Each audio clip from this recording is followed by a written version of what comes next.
Bismillahirrahmanirrahim. Alhamdulillahirabbil alamin wal 'aqibatu lil muttaqin wala 'udwana illa 'alal zalimin.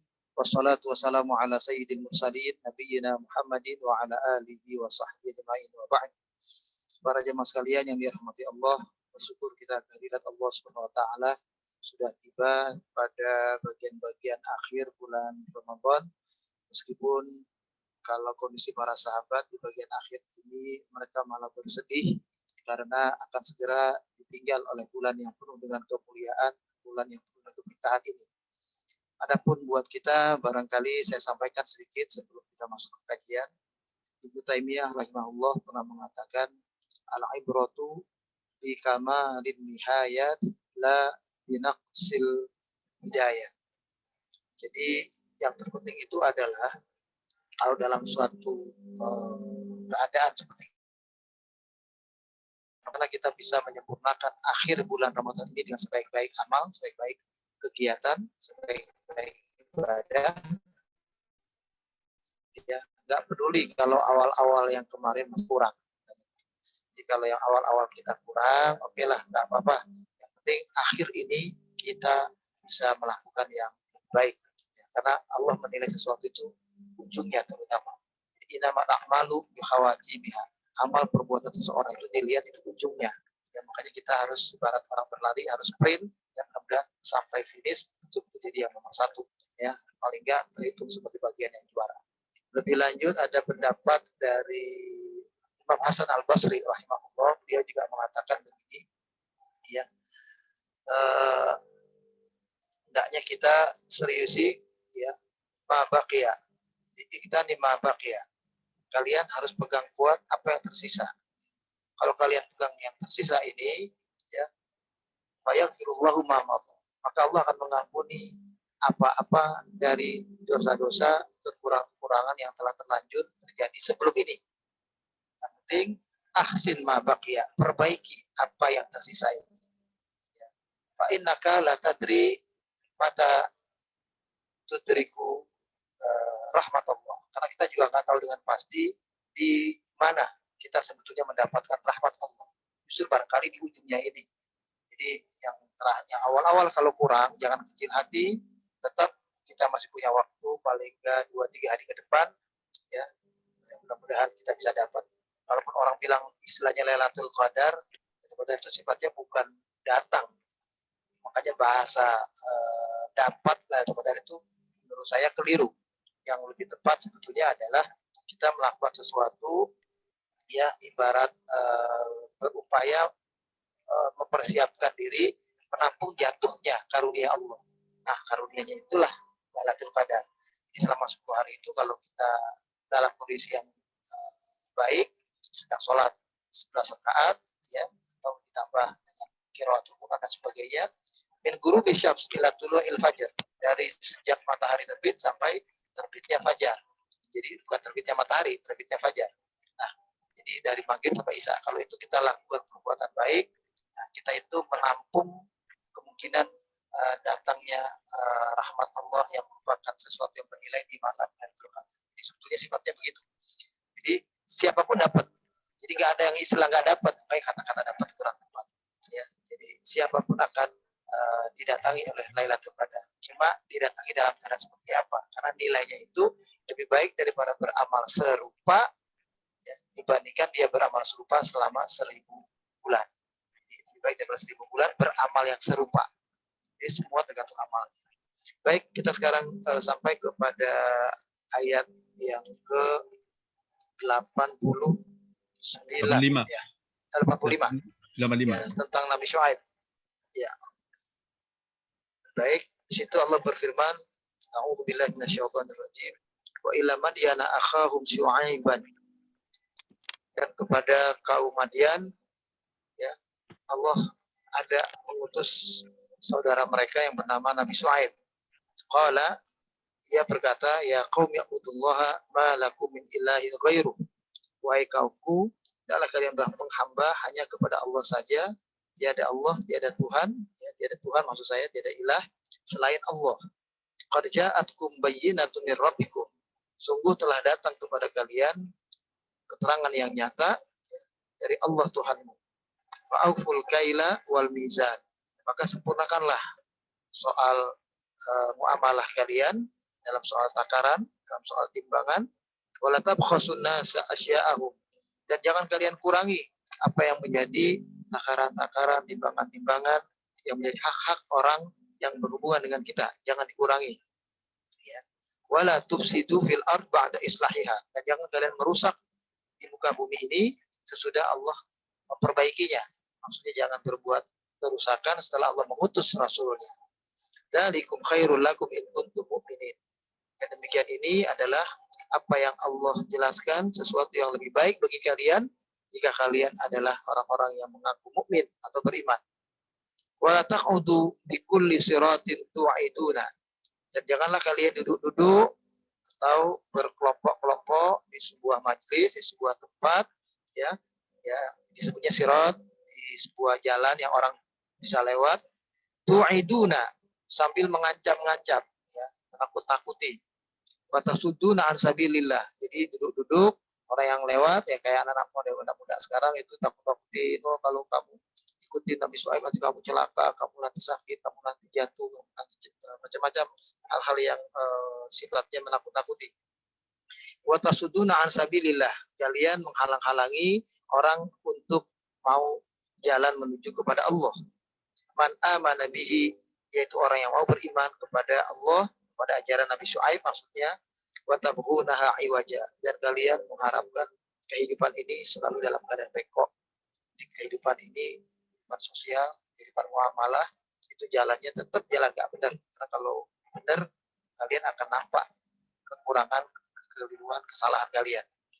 Wadhkuru idh kuntum qalilan fakatsarakum. Ingatlah kalian semua, dulu kalian jumlahnya sedikit, belum banyak, lalu Allah perbanyak kalian. Termasuk dalam soal harta, tadinya kalian juga enggak punya, Allah perbanyak harta kalian. Wanduru kaifa kana aqibatul mufsidin. Dan perhatikanlah bagaimana dahulu Allah berbuat kepada orang-orang yang merusak. Kaumnya Nabi Nuh, kaumnya Nabi Hud, ya sebelumnya, kaumnya Nabi Lut, ya, dan kaumnya nabi-nabi sebelumnya, ya. Termasuk Nabi Nabi Nuh, Nabi Soleh, ya, Nabi Hud, ya.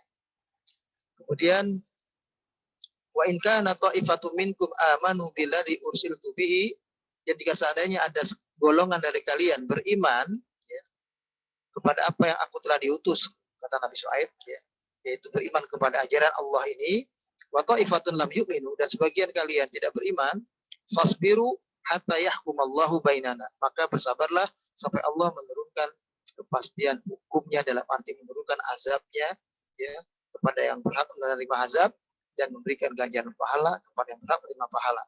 Wa huwa khairul hakimin, dan Allah adalah sebaik-baik hakim. Dia pasti bersikap adil, menilai seseorang dan hukum seseorang. Qala al-mala'ul ladzina istakbaru min qaumihi. Lalu berkatalah pemimpin-pemimpin, ya. Jadi selalu yang ada itu al-mala'. Al-mala' itu dalam bahasa artinya pemimpin-pemimpin, penguasa-penguasa yang hidup di zaman itu, ya. Yang rata-rata alladzina istakbaru min qaumihi. Sikapnya itu sombong. Sikapnya menganggap dirinya sudah besar, sudah punya sesuatu, sehingga enggak mudah untuk menerima pandangan orang lain.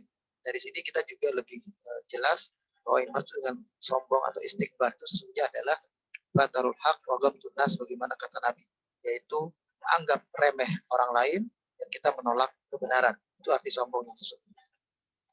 Kata para pembesar kaumnya Nabi Syuaib itu adalah anukhrijannaka ya Syuaib, kami akan mengusir engkau wahai Syuaib, walladzina amanu ma'ak, dan orang-orang yang beriman yang ikut bersamamu, pokoknya kami usir, min qaryatina, dari negeri kami, dari kampung kami ini. Aula ta'udunna fi millatina, atau kalau kamu tidak mau diusir, kamu harus balik kepada agama kalian, ya, kepada agama kami, ikuti pandangan hidup kami kembali. Qala awalau kunna karihin, Nabi Syuaib menjawab, apakah kami, kalau kami menolak, kami nggak mau, tetap kami diusir, ya. Kemudian kata Nabi, kata mereka, ya, kata Nabi Syuaib berikutnya, qad iftaraina 'alallahi kadiban. Kalau itu yang kami kerjakan, kami telah membuat dusta kepada Allah. Nah, itu tidak mungkin kami lakukan. In udna, kalau kami kembali kepada agama, fi millatikum, kepada agama kalian, kepada cara hidup kalian, ya. Ini konteksnya ini muamalah ini. Ya fi millatikum, maksudnya milah. Kalau kami kembali kepada cara hidup kalian, cara dagang kalian, cara bisnis kalian, cara muamalah kalian, ba'da idnajanallahu minha, setelah Allah menyelamatkan kami dari itu, artinya datang petunjuk bagaimana berbuat bisnis, berbuat dagang, berbuat muamalah lebih baik. Wa ma yakunu lana an na'uda fiha illa an yasha Allahu rabbuna. Maka tidak ada hak kami untuk kembali kecuali semua adalah apa yang Allah kehendaki. Jadi kami nggak bakal mau balik murtad, itu istilahnya. Kecuali Allah kehendaki lain, dalam arti itu urusan Allah. Kami tetap minta kepada Allah agar kami tetap istiqomah, tidak murtad. Nah, kalau di antara orang beriman akhirnya ada yang murtad, itu masuk dalam kategori kalimat ini, illa an yasha Allahu rabbuna. Ya, bisa jadi di antara kami ada yang nggak kuat, ya, tetap pengen kehidupan muamalah seperti yang terjadi sebelumnya, yang tidak tegak keadilan, yang penuh dengan kecurangan, maka mereka tetap di antara umat ini mungkin ada yang tergiur untuk ikut. Itu urusan Allah sudah. Wasi'a rabbuna kulla syai'in ilma. Yang jelas rahmat Allah itu begitu luas, ya. Ilmu Allah begitu luas, ya. Telah luas Tuhan kami terhadap segala sesuatu, ya, Dia Maha mengetahuinya. Alallahi tawakkalna. Yang penting buat kami bertawakal, berserah diri kepada Allah, kami sungguh-sungguh pengen istiqomah. Itu begitu. Rabbana ftah bainana wa baina qaumina, ya Allah, ya, bukakanlah untuk kami, ya, antara kami dan antara kaum kami bil haq, dengan kebenaran ini. Istilahnya Allah yang nanti menentukan, wa anta khairul fatihin, dan Kaulah sebaik-baik pembuka. Ya, jadi nanti Allah yang akan memberikan putusan keadilannya itu. Wa qala al-mala'ul ladzina kafaru min qaumihi, berkata lagi pemimpin-pemimpin yang kafir dari kaumnya Nabi Syuaib itu, la ini taba'tum Syuaiban, kalau kami ikutin ajaran kamu wahai Syuaib, innakum idzan la khasirun, maka sesungguhnya kalian adalah orang-orang yang rugi. Kami nggak mau rugi kayak kalian. Fa'akhadathumur rajfah wa asbahu fi darihim jathimin. Maka Allah akhirnya memberikan hukuman kepada mereka dalam bentuk hukuman, ya, rajfah, ada, maka mereka semuanya menjadi jathimin, bangkai-bangkai mayat-mayat yang bergeletakan. Alladzina kadzabu Syuaiban, mereka yang mendustakan Nabi Syuaib, ka'alam yagnau fiha, seperti orang yang enggak punya apa-apa lagi. Yang tadinya punya, begitu ada azab Allah, hilang semua yang mereka miliki, ya, enggak berkecukupan lagi. Alladzina kadzabuna Syuaiban kanu humul khasirin. Siapa yang mendustakan Nabi Syuaib, mereka lah yang akhirnya hidupnya merugi. Watawala anhum wa qala ya qaumi laqad ablagtukum risalati rabbi wa nasahtu lakum. Lalu kemudian Nabi Syuaib pergi meninggalkan kaumnya, ya, dan bilang kepada kaumnya, wahai kaumku, aku pokoknya sudah sampaikan kepada kalian risalah Allah Tuhanku ini dengan benar, dengan jelas. Wa nasahtu lakum, aku sudah nasihati kalian, sudah sampaikan kebenaran ini dengan baik. Fa kaifa asa ala qaumin kafirin. Kalau udah kayak gitu, kaifa ahzan. Asa itu dalam bahasa Arab artinya kaifa ahzan. Bagaimana aku bisa sedih, bisa kecewa dengan perbuatan kalian yang kafir. Jadi kalau aku sudah berusaha ngajak dan menyampaikan kebenaran ini semuanya, kalian juga yang keras kepala menolak, ya sudah, itu pilihan kalian. Aku nggak akan putus asa, nggak akan sedih. Ya, toh yang rugi kalian sendiri.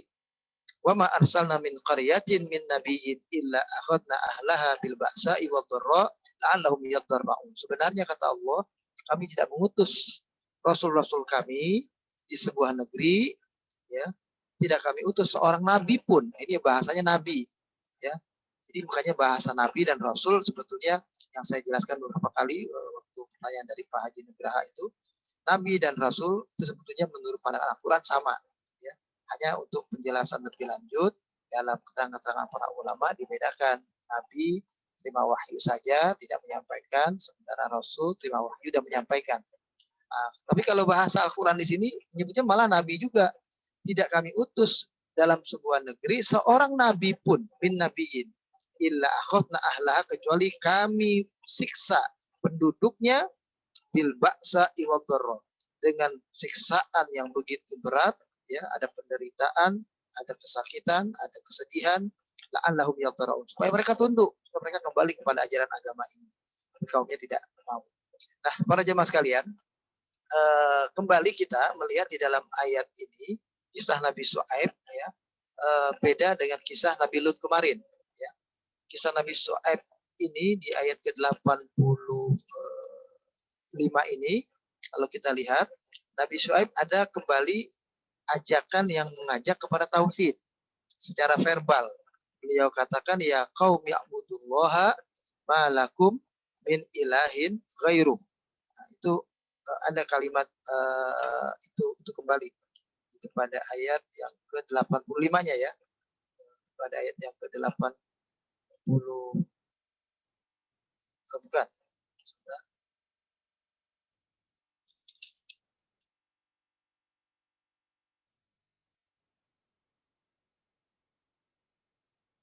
Iya, langsung di ayat yang pertama, ya, ayat yang ke-85-nya. Allah katakan, ya, kata Nabi Syuaib mengajak mereka, ya qaum ya'budullaha ma lakum min ilahin ghairuh. Jadi kata-kata ini itu ada pada semua nabi, ya, semua nabi yang diterangkan di dalam konteks surat Al-A'raf ini, ya, yaitu Nabi Nuh yang pertama, kemudian Nabi Hud, ya, kemudian Nabi Soleh, ya. Tiga nabi itu ajakannya tauhid, yaitu ya qaum ya'budullaha ma lakum min ilahin ghairuh. Ya. Nabi Lut tidak, ya, tidak ada kalimat itu karena kaum Nabi Lut itu hanya secara urutan dia di atas zaman Nabi Syuaib memang, tapi pokok ajaran yang beliau sampaikan bukan masalah tauhid, yaitu masalah sosial, yaitu masalah pergaulan lawan jenis yang mestinya ada laki dan perempuan, dia melakukan suatu perbuatan homoseksual, ya, atau liwat disebutnya dalam Al-Quran. Nah, perbuatan mereka itu dikategorikan penyimpangan tauhid juga. Kalau dalam Islam itu orang yang tidak mau menikah dalam konteks yang benar, laki dan perempuan, berarti dia tidak punya keinginan ingin memperkembangbiakan keturunan. Padahal tujuan pernikahan dalam Islam utamanya adalah dalam rangka memperkembangbiakan jumlah keturunan manusia supaya bertambah banyak dan hamba-hamba Allah itu mendapatkan ujian dengan dikirimnya para rasul, ya, kepada mereka, mengingatkan mereka kalau di antara mereka ada yang taat, ada yang kafir, yang taat akan selamat, nantinya begitu. Jadi untuk Nabi Lut memang tidak mengatakan secara eksplisit ajakan tauhid. Nah, di Nabi Syuaib kembali ajakannya masalah tauhid juga. Ya qaum ya'budullaha ma lakum min ilahin ghairuh. Ini sama.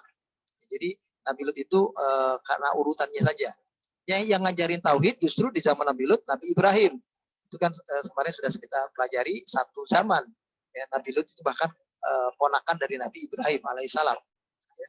Dan Nabi Lut itu kenapa diceritakan walaupun tidak mengatakan masalah tauhid, ya, secara langsung, itu karena konteks ayat ini adalah tentang azab, ya, sebagaimana ayat-ayat yang pertama di surat Al-A'raf yang mengatakan, ya, kam min qaryatin ahlaknaha faja'aha ba'suna bayatan aw hum qailun.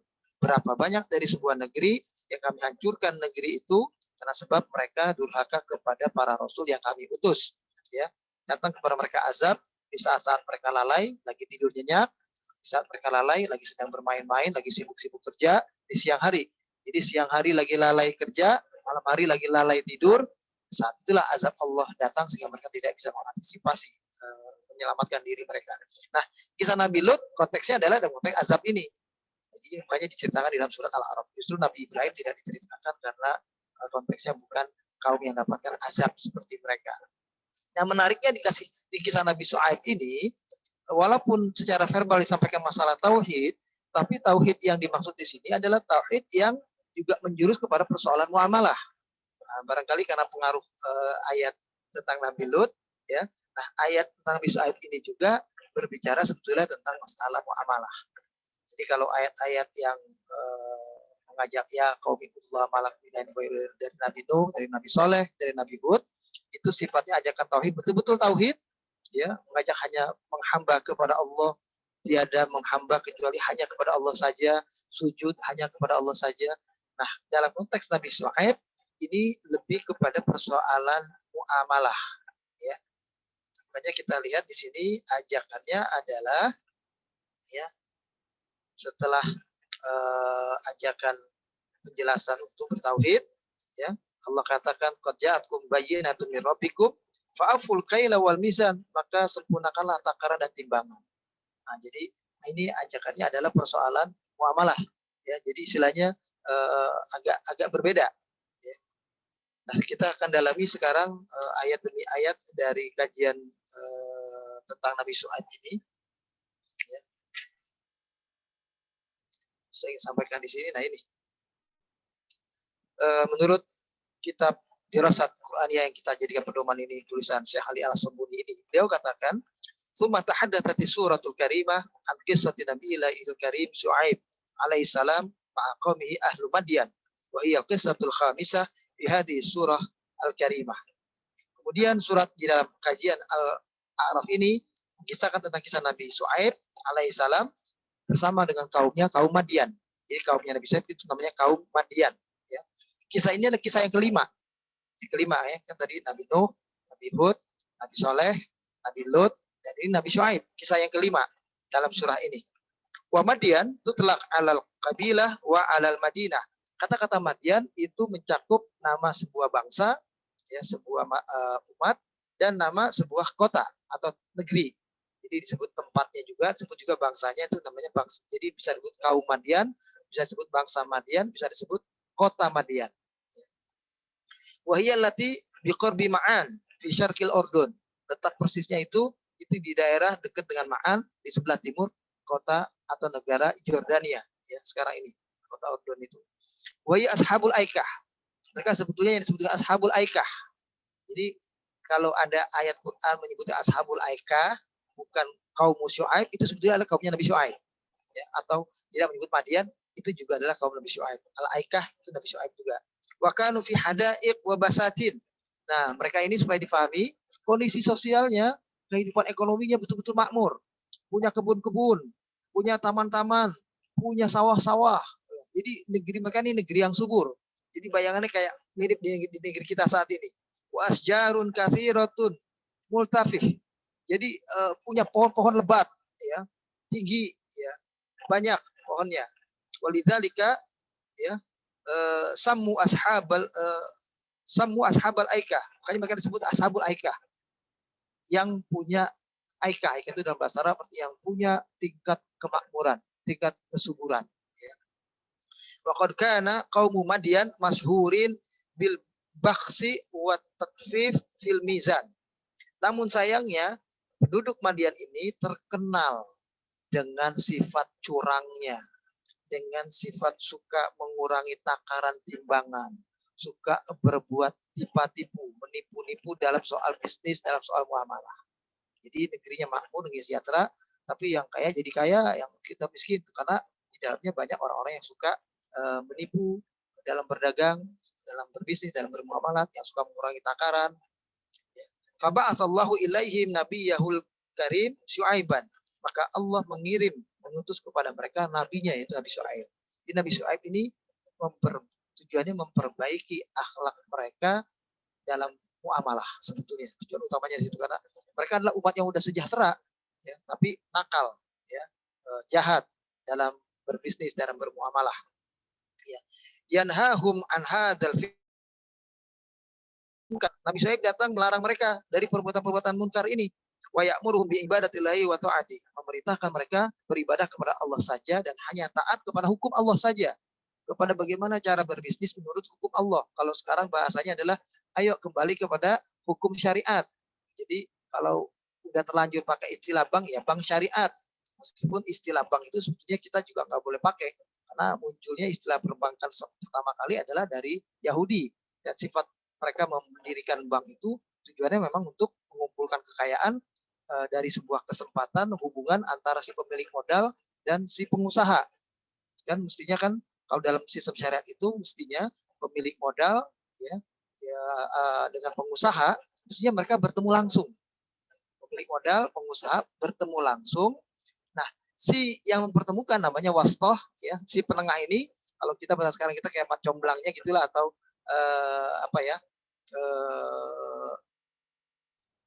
apa istilahnya perantara gitulah, perantara. Nah mestinya si perantara ini sekedar menghubungkan apa maunya pengusaha, apa maunya si pemilik modal, dipertemukan. setelah dipertemukan, mereka sama-sama sudah setuju dalam sebuah bisnis, maka mereka tidak lupa kepada si perantara. Si perantara dikasihlah upah, dikasihlah katakanlah marketing cost gitu, seperti itulah katakanlah. Nah, tapi oleh si pihak dalam sejarah ini, Yahudi ini memanfaatkan sistem marketing cost ini tidak begitu. Mereka mendirikan bank. Nah, bank ini ngumpulin uang dari pemilik modal yang duitnya banyak, dikumpulin di tempat mereka. Dijanjikan iming-imingi, kalian nanti akan kami kembalikan kalau nyimpen sama kami dapatnya banyak, dapatnya ini. Nyimpen 100 dapat 110, nyimpen 200 dapat 220, katakanlah begitu. Nah, sementara kepada si pengusaha yang mereka tahu banyak orang pinter, orang berusaha, orang berbisnis, tapi nggak punya modal. Nah, mereka ini dimanfaatkan oleh pihak bank ini, dikasih modal, tapi bilang kepada mereka, saya kasih pinjam kamu 100, tapi kembalikan 150. Dapat gedean. Akhirnya si bank ini yang jadi lebih besar, baik lebih besar dari pengusaha maupun lebih besar daripada pemilik modal. Nah, ini sebetulnya dalam Islam ini nggak benar. Makanya istilah perbankan pun sebetulnya ya karena udah terlanjur ada bank, ya kita ingin syariah, ya udahlah pakai nama bank syariah sementara begitu. Idealnya tidak ada istilah bank mestinya. Jadi kalau dalam sistem syariah Islam itu nggak boleh ada bank. Karena yang ada adalah pemilik modal dengan pengusaha bertemu langsung, dipertemukan. Nah, yang mempertemukan ini dapat. Nah, dapat ini sesuai kesepakatan, apakah 2,5%, apakah 5%. Itu kenapa? Karena kedua-duanya punya keuntungan ya, dalam bisnis. Nah, jadi si wastah ini, si perantara ini tinggal menikmati hasil dari itu. Mereka tidak akan lebih besar dari pengusaha, tidak akan lebih besar daripada si pemilik modal. Ya karena sifatnya perantara itu. Islam sebetulnya begitu. Tapi oke lah, karena sudah terlanjur, bank sudah sedemikian rupa, boleh dibilang sulit untuk sudah menghilangkan sistem perbankan, maka kita mengajukan sistem syariah dalam konteks bank itu. Itu bank syariah sebetulnya begitu sifatnya. Nah, jadi kita udah ngalah sebetulnya. Kita kembali kepada ajaran kepada tafsir ini Nabi Syuaib. Beliau dikatakan wa yuhadziruhum an isyani amrihi. Nabi Syuaib memperingati mereka supaya hati-hati dengan perbuatan maksiat mereka dalam berbisnis seperti itu. Jangan bermuamalah. Wasaddu an dinihi. Perbuatan mereka yang suka melarang orang lain, pengen bisnisnya benar, pengen adil, pengen bijak, ya, artinya pengen lurus gitu maksudnya. Li alla yahillu bihim mahalla bil umami sabiqin, supaya mereka jadi orang-orang yang pengen baik, supaya nggak merugikan orang banyak, kayak orang-orang dulu sebelumnya yang hidupnya baik, sejahtera, nggak curang-curangan sana sini, nggak mengurangi timbangan, itu bisa dapat. Tapi Syuaib pengennya begitu. Itu tidak disukai oleh kaumnya pada zaman itu. Ya. Wastamarru fi isyanihim. Mereka walakin ahlu Madian, tapi penduduk Madian kanu utatan fasiqin. Mereka adalah orang yang tetap berdosa, orang yang fasik, gak mengindahkan ajakan Nabi Syuaib. Khalafu amro nabiyihim. Mereka menentang ajaran nabinya. Wastamarru fi asyanihim. Mereka tetap melanjutkan perbuatan durhaka mereka dalam muamalah, tidak berbisnis sebagaimana yang seharusnya. Wa kanat aqibatuhumul khusran wal halak. Maka akibatnya mereka menerima kerugian, menerima kehancuran, turunnya azab Allah kepada mereka. Wa fihim yaqulul Qur'anul Karim. Maka dari situ Al-Qur'anul Karim mengatakan yang ayat 85 itu, ya. Wa ila madyan akhahum syu'aiban qala ya qaumi ibudullaha. Itu ada kalimat, ya, fa'uful kaila wal mizan wala tabkhasun nas asya'ahum, dan seterusnya, ya. Nah, amarahum nabiyuhum Syuaib alaihissalam bi khamsati asya. Kalau ditarik ya dari ayat itu, menurut mufasir ini ada 5 pokok ajaran Nabi Syuaib yang dikandung di dalam konteks dakwah beliau kepada kaumnya penduduk Madian ini. Awalan, yang pertama, amarahum bi ibadatillahi, ya. Wa nahum an ibadatil authan. Jelas tetap ajakan para nabi yang manapun mengajak mereka beribadah hanya kepada Allah saja dan melarang mereka dari beribadah kepada berhala. Itu pada kalimat tadi yang awal, ya qaumi ibudullaha ma lakum min ilahin ghairuh. Makanya beliau katakan kalimat itu, ya. Tetap pertama ngajak ibadah dulu. Ibadah dalam arti yang luas. Ibadah dalam arti ibadah ritual, kayak kita sekarang sholat 5 waktu itu dikerjakan. Ibadah dalam arti memfokuskan diri dari setiap aktivitas dan perbuatan diarahkan kepada untuk tujuan mendapatkan ridho Allah Subhanahu wa taala. Ya. Jadi wahwa aslun fi jami'il syara'i wal adyan. Karena beribadah kepada Allah ini adalah pokok dari syariat, pokok dari urusan muamalat. pokok dari semua ajaran agama. Jadi nggak bisa dinafikan masalah ibadah ini. Ya. Seolah-olah Nabi Shu'aib mengatakan wahidullaha wala tusyriku bihi famalakum ilahun mustahiqun lil ibadah ghairallahi ta'ala. Hendaklah kalian benar-benar mentauhidkan Allah saja, tidak mempersekutukan Allah dengan apapun. Karena hanya Dia saja zat yang berhak untuk kita ibadahi dan tidak ada yang berhak diibadahi selain Dia. Yang pertama. Tsaniyan, pelajaran yang kedua, ya. Amarahum bitasdiq bi nubuwatihi wal iman bi risalatihi. Nabi Syuaib memerintahkan mereka untuk membenarkan kenabiannya, diakui dia rasul, dia nabi, ya. Wal iman bi risalatihi, dan percaya dengan risalah yang dia bawa. Bahwa apa yang akan disampaikan ini adalah kebenaran, ini wahyu, ini dari Allah, ini dari langit. Memang untuk ahlul ard, untuk penduduk bumi. Ya, seperti turunnya Al-Quran di malam Lailatul Qadar, itu adalah mengingatkan kembali manusia kepada urusan langit, pesan-pesan langit, pesan-pesan dari Allah untuk ahlul ard, ya, penduduk bumi. Nah, itu karena mereka sudah lama meninggalkan ajaran-ajaran dari Allah, ya. Karena sebelum Nabi kita Muhammad datang itu kehidupan kembali jahiliyah, kembali terjadi kecurangan, terjadi kezaliman, siapa yang kuat dia yang menang dan semacamnya, ya, terjadi kezaliman yang menyebar. Wa ilaihil isyara biqaulillahi ta'ala qad ja'atkum bayyinatun min rabbikum. Nah, ini adalah karena datang, ya, ada kalimat dalam ayat itu yang berbunyi telah datang kepada kalian bayyinah. Itu penjelasan dari Allah Tuhan. Nah, keterangan nyata ini adalah datangnya Rasul. Sama dengan di dalam surat Al-Bayyinah. Lam yakunil ladzina kafaru min ahlil kitab wal musyrikina munfakin hatta ta'tiyahumul bayyinah. Telah belum bisa beriman penduduk Mekah waktu itu dan orang-orang kafir yang lainnya, ya, Yahudi Nasrani yang ada di Madinah, nggak mau beriman kepada ajaran Nabi Muhammad sampai datang kepada mereka bayinah. Bayinah itu artinya kenabian Nabi Muhammad. Nah, jadi al-bayinah itu adalah datangnya kenabian. Nah, ternyata kalau orang Mekah, orang Madinah, terutama Yahudi dan Nasrani, nggak beriman karena sebab yang datang adalah Nabi dari kalangan Arab. Kalau dari kalangan mereka, mereka mau terima. Begitu Nabi dari kalangan Arab, mereka nggak terima. Sementara orang musyrikin Mekah nggak terima karena Nabinya itu orang ummi, orang yang nggak bisa baca tulis. Maksudnya Nabi itu adalah pembesar, orang kaya, orang hebat, orang yang jadi penguasa kayak Abu Jahal, kayak Abu Lahab, mestinya yang jadi Nabi. Harapan mereka tadinya begitu. Itu mereka yang nggak terima. Jadi yang kedua ini adalah pelajaran beriman atau wajib Nabi ini memerintahkan kepada mereka umatnya mengimani kenabian Nabi Shu'aib. Wahia mu'jizat tadullu ala sidqi. Nah, sementara apa yang diajarkan oleh Nabi Shu'aib itu sebetulnya adalah mukjizat tentang kebenaran kenabiannya. Betapa dari orang yang sederhana menjelaskan sesuatu tentang sistem muamalah, ternyata muamalah yang sukses. Itu adalah mukjizat. Ya. Sementara orang lain yang pintar, yang sekolah, katakanlah ngajarin muamalah, tapi belum tentu membuat umat jadi sukses. Nah, tapi kalau ini, ya, dari kalangan yang seperti sederhana, tapi bisa membuat umat menjadi sukses. Salisan, pelajaran yang ketiga, da'ahum ila wafa'il kaili wal mizan haitsu kanu masyhurina bitatfif. Idza kalu linnas aw wazanu khaffifu lahum fil mikyal wal mizan. Nabi Shu'aib mengajak mereka untuk menyempurnakan takaran dan timbangan dalam urusan muamalah ini supaya bersikap jujur, ya. Karena kaumnya Nabi Shu'aib, kaum Madian ini itu terkenal dengan tatfif. Tatfif itu suka menipu. Terkenal dia suka nipu. Menipu kalau lagi nimbang, ya, itu timbangnya dikurang-kurangin. Jadi timbangannya kayak sekilo, padahal cuma 0,8, 0,7, ya. Dia tidak sempurna, ya.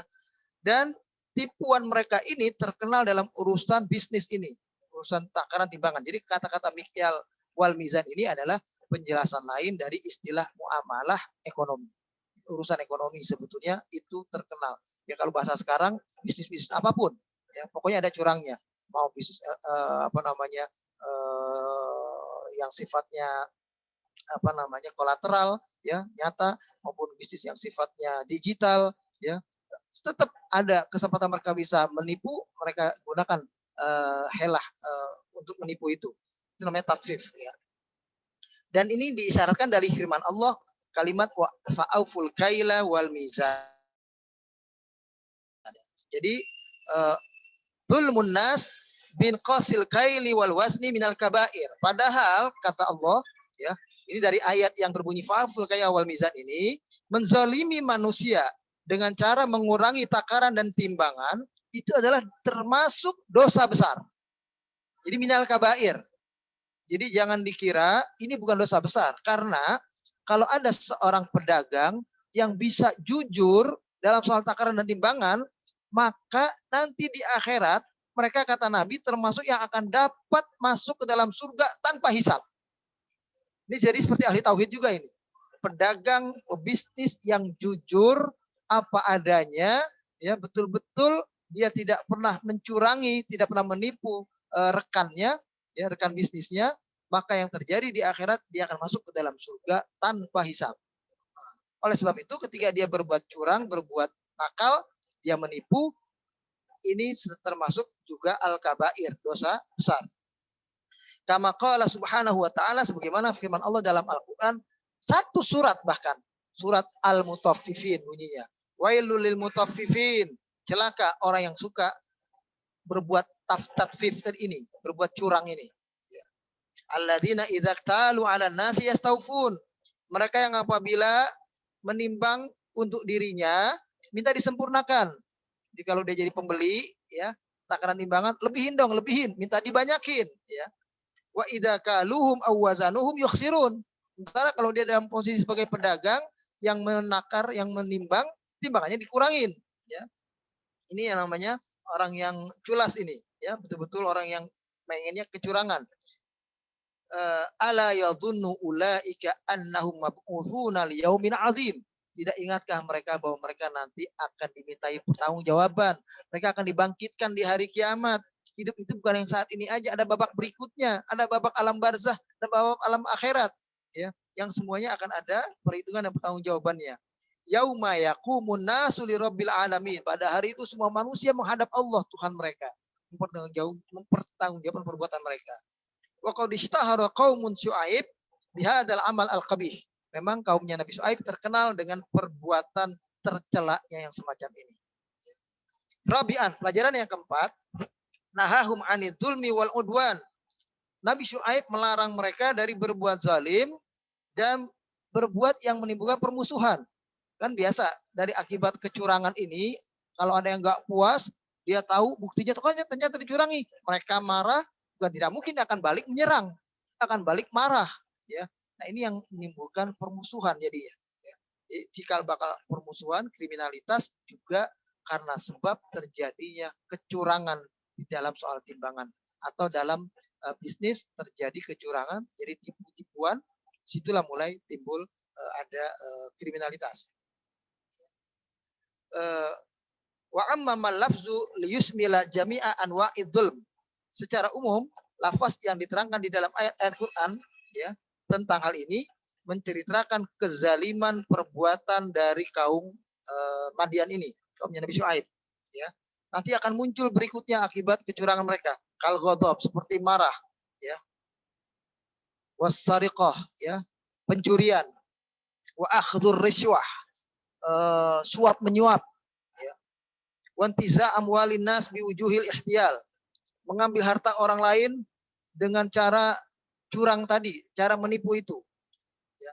Maka itu akan menjadi perbuatan keseharian dari sebuah kaum, dari sebuah bangsa, kalau diawali bisnis muamalah mereka tidak didasari dengan akidah tauhid yang benar dan kejujuran di dalam bermuamalah ya.